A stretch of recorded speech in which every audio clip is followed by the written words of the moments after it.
Hey guys, Dave from Nerdarchy, for nerds, by nerds, hang out with this nerd. Nerdarchy Ted. And today we're going to discuss the worst ways to GM. This time we're looking at the player pleaser.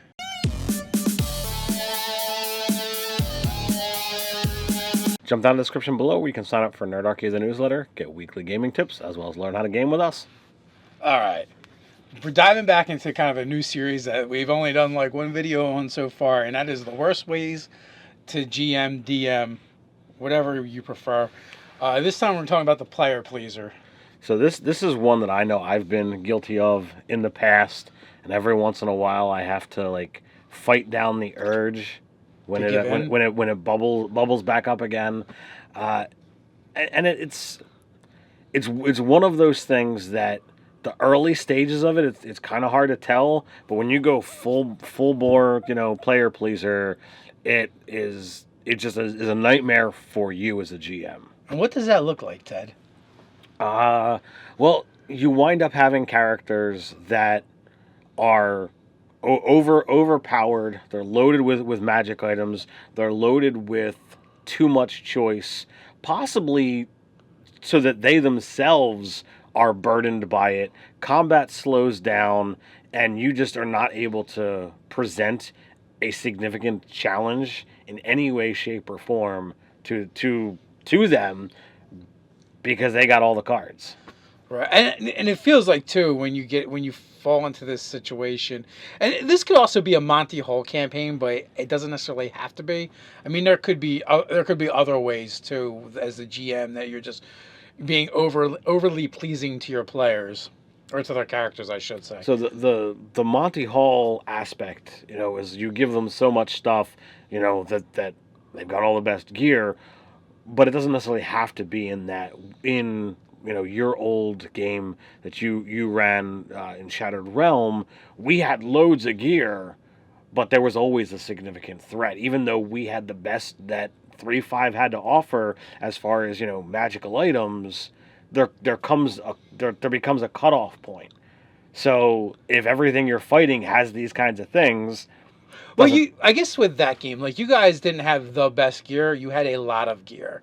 It was more of it. So like, most of the stuff was basically appropriate to your level in that game, which is always different. Like, and that is like the opposite of how I generally run my games. Oh, absolutely. But like, we did one game that was bananas.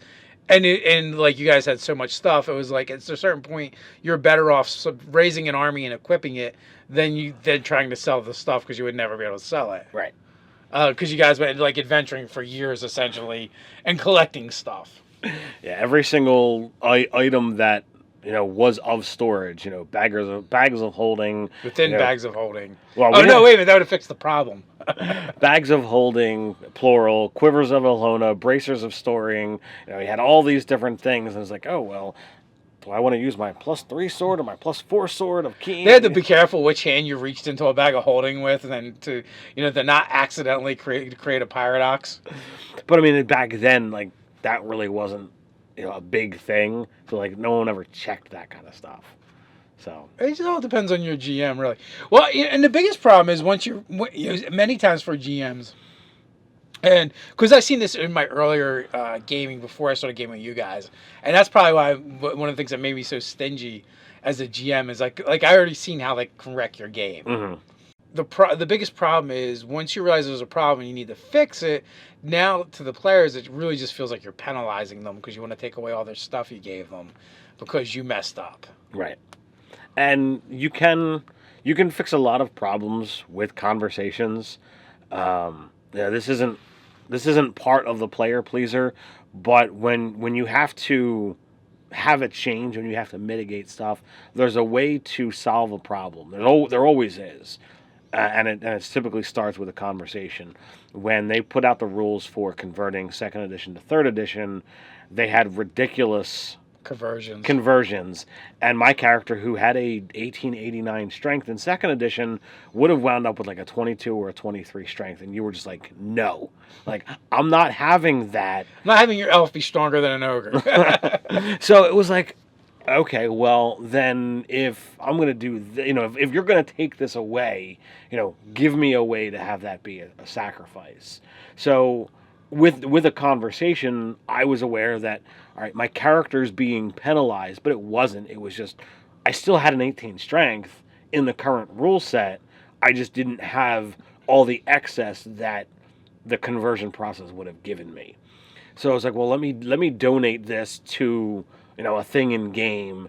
Let me do this ritual, and I feel like, my character made an impact, and it wound up doing, and it made things happen, and I felt happy with it because I was part of the process as opposed to just being penalized. So if you wound up making a mistake in your game by giving out something, you can have a conversation with the players and like, look, I didn't foresee this scenario. How can we rectify this? And if you find a way to talk to the players out of game and see if, okay, well, maybe I can take this away and you'll get it back later when it's more level appropriate, or if it's removed from the game but you give some kind of role play reward for it, maybe the character gets a title or what have you.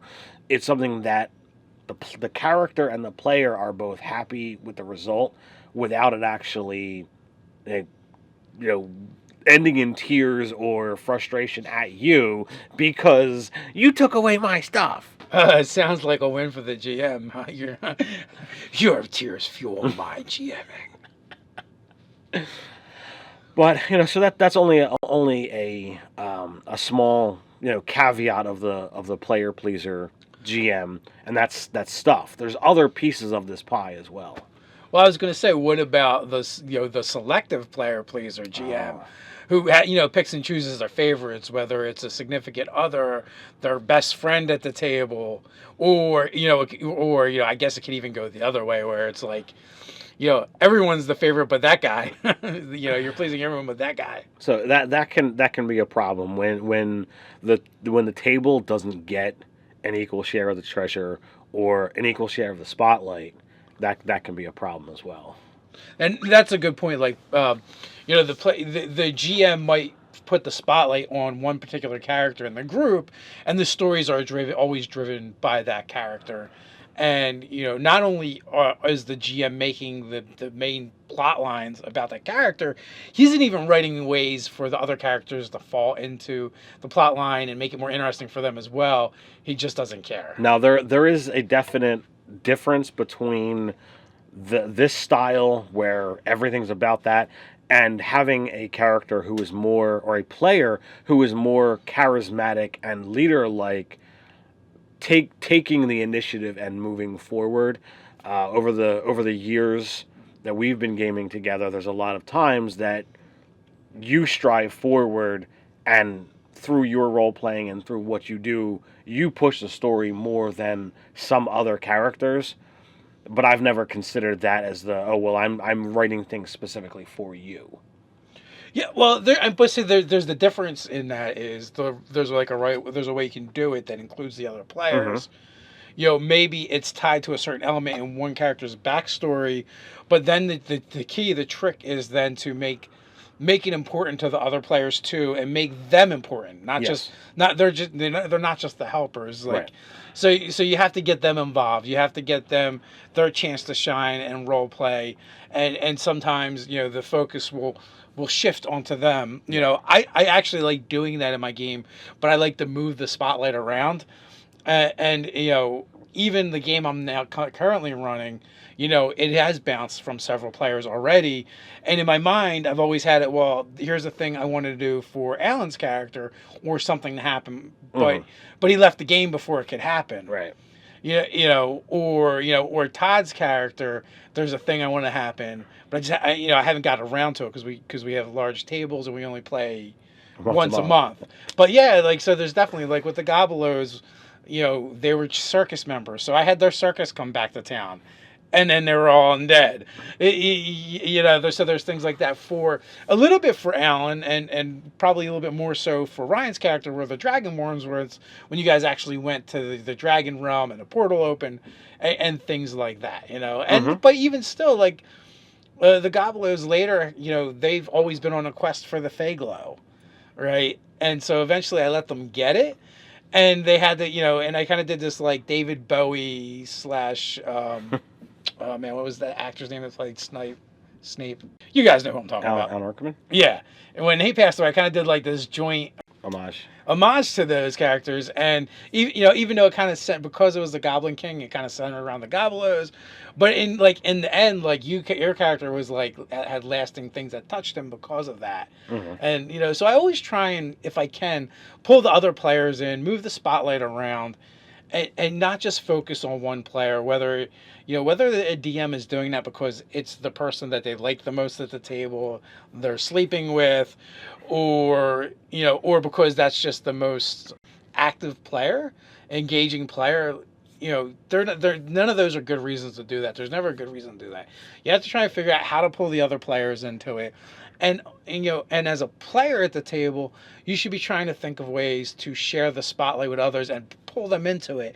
Even if the GM does single you out, well, maybe you can engage the other players, and even if the GM isn't fixing this problem or doesn't see a problem, maybe you as one of the players can work towards going to another player in a game and going, hey, I need your help with this thing, or hey, and just bouncing back and forth and just constantly like moving the story forward, but trying to engage all the players at the table, from the player side and from the GM side. So I see three things, that really boil down to the signs that the GM is, a player pleaser, or singling out, too much stuff, too many magic items and rewards, too many perks and boons, and always just saying yes, not yes and or yes buts, but just, you want to do something? Oh, absolutely. Always getting your way exactly the way you want it. I think winds up creating just as many problems as too much stuff, or too many perks and boons and rewards that are not stuff. So you guys out there, what do you find is the worst player pleasing GM moment that you've had, that you've seen? Why don't you share those stories down below? While you're down there, don't forget to like, share, and subscribe. You can hang out with us over at nerdarchy.com. So until next time, stay nerdy.